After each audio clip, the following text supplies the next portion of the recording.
Good afternoon. My name is Sarah Painter, and I am a 5th grade teacher at Eisenhower Elementary. Earlier this year, I was selected as Pinellas County's 2021 Teacher of the Year. I'm sorry I can't be with you in person today, as I'm on my way to Orlando as a top 5 finalist for Florida's Teacher of the Year. Representing our county as I meet with other district winners across the state has been both a privilege and an honor. Today, I'd like to welcome you to Pinellas County, the 7th largest district in Florida, where our vision is 100% student success, and our mission is to educate and prepare each student for college, career, and life. Our county focuses on elevating excellence in teaching by supporting teachers and educators both on-site and within the district. What does it take to be excellent? I have 10 tips for you to draw on as you begin your career in this innovative county. Number 1, be reflective. Never stop looking back over your day, your lessons, your words, your work. The moment you stop reflecting is the moment you stop growing. And pair up with a colleague to do this work, because more often than not, you don't know what you don't know. Everyone needs at least one coworker who will hold them accountable and have genuine, insightful conversations that point out strengths and weaknesses. Number 2, take ownership. Know your numbers, your data, and allow them to tell a story. And when you don't like the narrative they're writing, do something about it. There's a saying that goes, whatever you are not changing, you are choosing. If over and over you find you are not getting the results you want, it may be time to consider if it isn't the fish, it's the water. Be stubborn about your goals, but flexible about your methods. Being reflective and taking ownership happen more fluently when you enable tip number 3, which is maintain a growth mindset. Over 30 years ago, Dr. Carol Dweck coined the terms fixed mindset and growth mindset. When one holds a growth mindset, they believe their basic abilities can be developed through both dedication and hard work. On the other hand, in a fixed mindset, people believe their basic qualities, like their intelligence or talent, are simply fixed traits, that they're either born talented or smart, and there's nothing they can do to change that. For example, a fixed mindset says, I'm no good at math. A growth mindset says, this is difficult, but if I work hard, I can get better at this. Maybe a more relatable example would be something like this. A fixed mindset says, you can't eat that piece of candy. A growth mindset says, I bet you can't eat the whole bag. You know, when I first started teaching simultaneously in August, I would often get frustrated with the technology. My sound would go out, I'd forget to share screen, kids would drop the call, and I found myself groaning every single time. One day, some online students switched learning options and they sat in front of me. When they heard me groan daily, they asked if I had been doing this the whole time. Feeling convicted, we decided that rather than see the negative, as a class, we would try to find the joy in those moments. In fact, when a problem would arise, in unison, they would say, find joy. And this mentality followed us around campus. We used it in music, art, PE, and even the cafeteria. You would hear a choral response of find joy anytime we faced discouragement or disappointment. We changed a mindset with a simple 2-word phrase. This proves that this mindset can be taught. With that in mind, always remember that a teacher's mindset is a strong predictor of students' engagement and academic performance. What I love most about Find Joy is that it's proactive. You find it, not wait for joy to come to you, or when all circumstances fall into line, find joy. It's about choosing to find joy in each and every circumstance. And you know, finding joy isn't about ignoring the negatives. I'm not saying everything is peachy keen, but finding joy is certainly a discipline, a choice. I'm known for another 2-word phrase around campus, and it's now what? I believe we must have an opportunity to vent, to complain, to commiserate, but we can't live there. That's toxic and unproductive. After we've stated the hardship, the obstacle, the adversity, we need to ask now what? What are our next steps? What's in my locus of control? Because only when we are willing to go through the mud, rather than stand still in it, will we come out on the other side.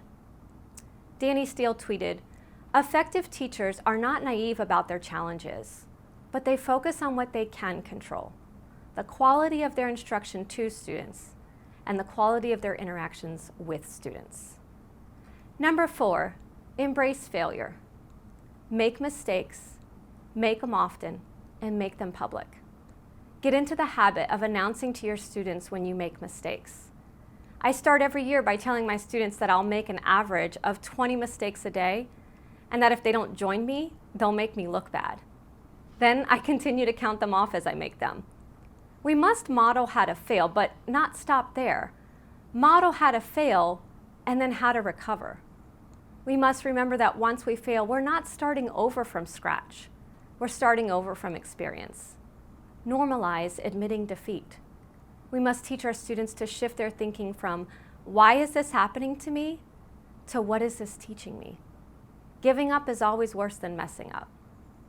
Number 5, savor success. Track it, share it, analyze it, repeat it, multiply it, model it. It's okay to be excellent. It's not showing off, it's just proof that it can be done. Number 6, build and maintain relationships with colleagues, with administrators, with support staff, with students, both those in your class and beyond, and with families.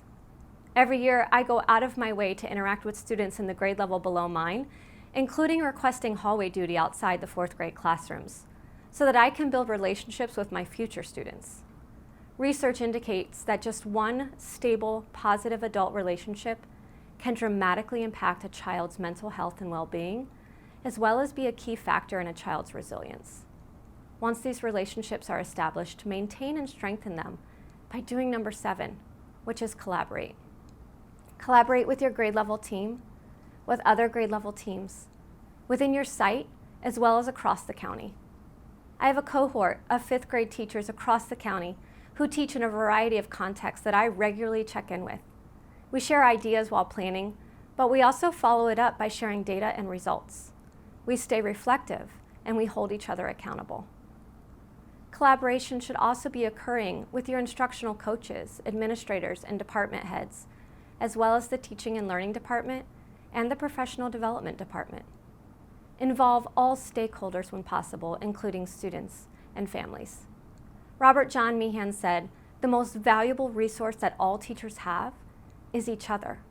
Without collaboration, our growth is limited to our own perspectives." Teaching is a social activity. You cannot do it effectively on your own, at least not for very long. And when you find yourself dealing with others, remember number 8, assume goodwill. This means remembering that everything is a matter of perspective and that how you perceive a situation is likely not the same as others. For example, don't just assume when parents don't come to your family workshop it's because they're not invested in their child's education. Assume that they want to be there and find out what barriers exist that may be preventing them from attending. Highly effective leaders and teachers always assume the goodwill of those around them, especially during times of conflict. And let's face it, it's a heck of a lot better way to live than assuming everyone is against you. Number 9, never stop learning and growing. And encourage the same for your students. Send the message, come as you are, but don't leave as you are. Remain lifelong learners and do not become complacent. Do not fall into the rut of doing the same lessons year after year.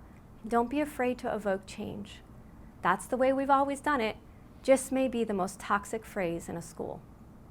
And number 10, take care of yourself. Unplug or don't.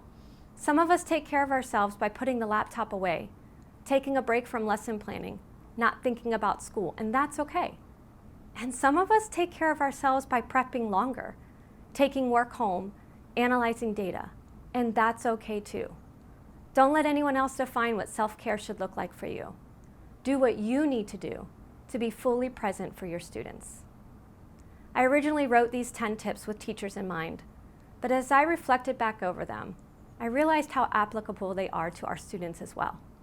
Be reflective, take ownership, maintain a growth mindset, embrace failure, savor success, build and maintain relationships, collaborate, assume goodwill, never stop learning and growing, and take care of yourself. I'll leave you with this. Recently in my morning quiet time, I read this phrase: when we think differently, we live differently. Changing the way you think changes your perspective, which changes what you say and how you act in the world. So I encourage you today, think differently, live differently, find joy. I hope you found this week's program to be informative and inspiring. Thank you so much for participating.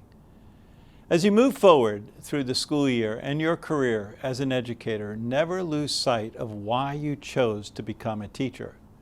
There will be tough days and easier days, as there are in any profession.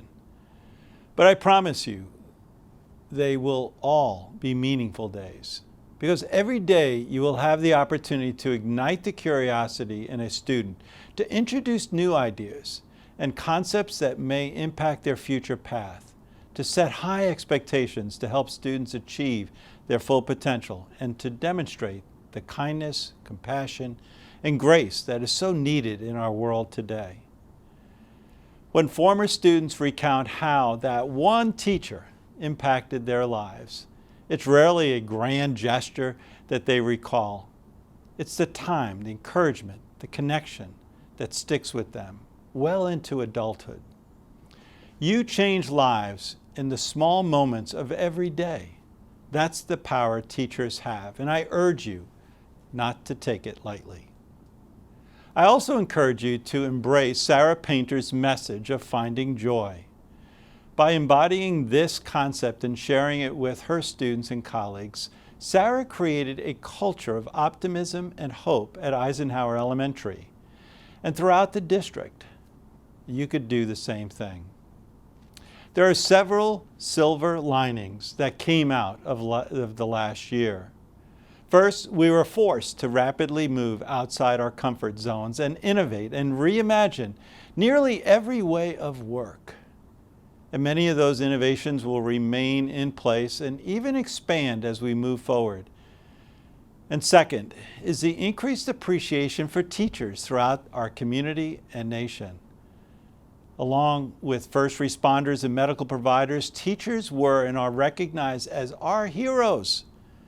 You have the opportunity to be a hero in your students' lives, and we are here to support you in that effort.